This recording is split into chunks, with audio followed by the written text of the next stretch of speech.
ni stigmatisation.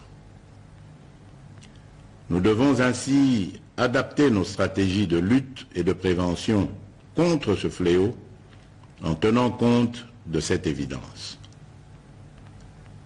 Face à cette réalité, un consensus s'est dégagé entre le Parlement, le gouvernement et la société civile, ainsi que le secteur privé et les partenaires techniques de sortir de l'état de lutte contre la Covid-19 à travers des mesures sanitaires, administratives et de police non dérogatoires aux libertés individuelles et collectives. Mes très chers compatriotes, aujourd'hui, 21 juillet 2020, à minuit, prend fin l'état d'urgence proclamé pour faire face à l'épidémie de Covid-19 en date du 24 mars 2020 et renouvelé à 6 reprises. Les mesures irrelatives cessent d'avoir effet. Cependant, il doit être clairement entendu que la fin de l'état d'urgence ne veut pas dire la fin de l'épidémie de Covid-19 dans notre pays.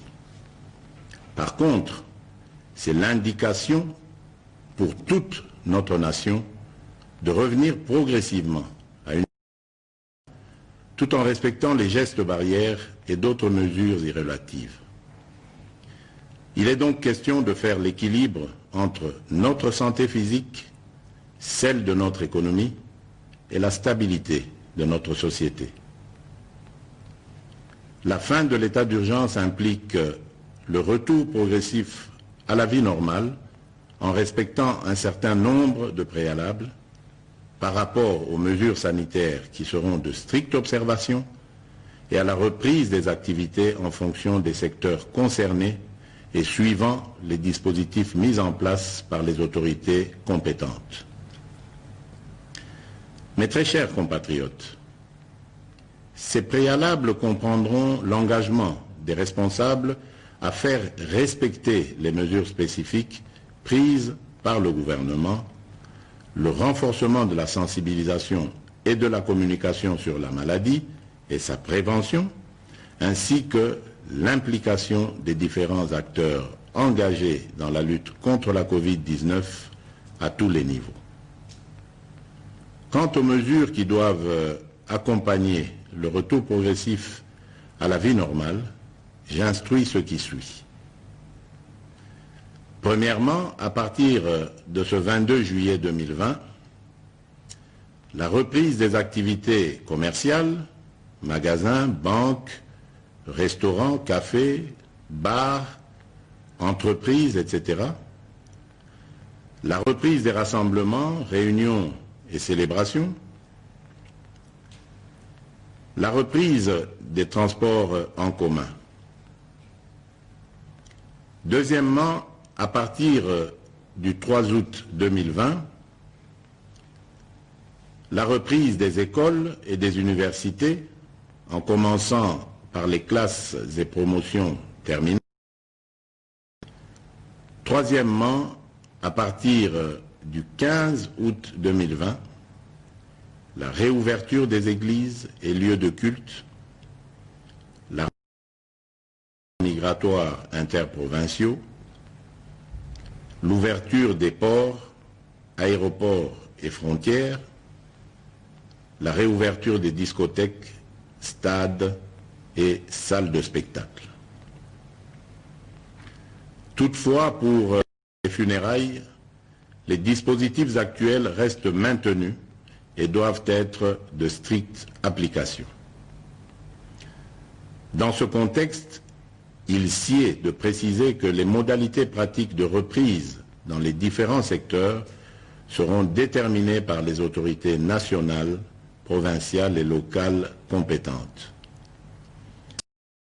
Sans des mesures sanitaires qui doivent impérativement accompagner la reprise, je rappelle la nécessité d'observer partout et en tout temps les mesures barrières ci-après.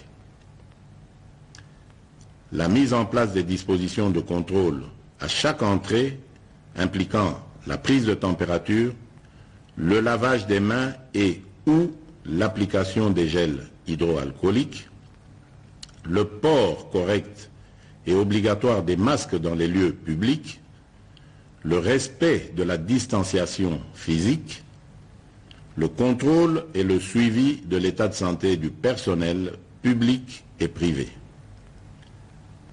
ainsi que la décontamination et la désinfection régulière des lieux d'activité. J'instruis le gouvernement de la République et tous les services habilités de prendre des dispositions nécessaires y afférentes.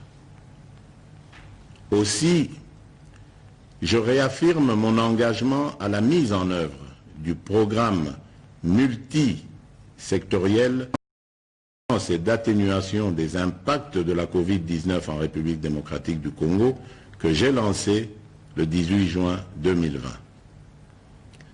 Ce programme, qui est toujours en cours de mise en œuvre par le gouvernement, s'articule autour des 3 axes ci-après. 1. Riposte, surveillance et renforcement du système de santé. 2. Soutien à la stabilité économique et relance de la macroéconomie. 3. Atténuation des risques et soutien aux populations. À cet effet, j'ai instruit ma task force, le comité multisectoriel, le secrétariat technique, le ministre de la Santé et le ministre ainsi que l'ensemble du gouvernement de demeurer en alerte et de redoubler d'efforts dans la surveillance et la prise en charge de cette épidémie. Mes très chers compatriotes, j'invite au respect strict des mesures barrières ci-dessus décrites et aux adaptations qui vous seront proposées par le gouvernement et les services compétents afin de prévenir toute nouvelle flambée des cas qui risquent de compromettre nos efforts collectifs de contrôle de cette épidémie. J'encourage aussi tous les chercheurs dans les différents domaines à poursuivre leurs efforts dans la recherche des solutions innovantes locales pour contribuer à endiguer cette crise. J'exprime toute ma reconnaissance et tous mes encouragements aux équipes de riposte contre la Covid-19 qui, dans des conditions difficiles, ont fait et continuent de faire preuve de bravoure et de patriotisme. Je remercie aussi tous les partenaires bi- et multilatéraux qui nous assistent dans cette guerre contre la pandémie. Mes très chers compatriotes, au moment où nous amorçons une autre étape dans cette crise, je ne peux pas oublier toutes ces familles qui ont été directement victimes de ce fléau et pour lesquelles j'exprime toute ma compassion et celle de la nation tout entière. Mes pensées vont également et spécialement au personnel soignant qui, du reste, ont payé un lourd tribut dans l'exercice de leurs fonctions. Mes très chers compatriotes, notre devenir et notre avenir dépendront de notre conscience, de notre comportement, de notre discipline, de confiance et notre foi en la grâce divine. Que Dieu bénisse la République démocratique du Congo. Je vous remercie.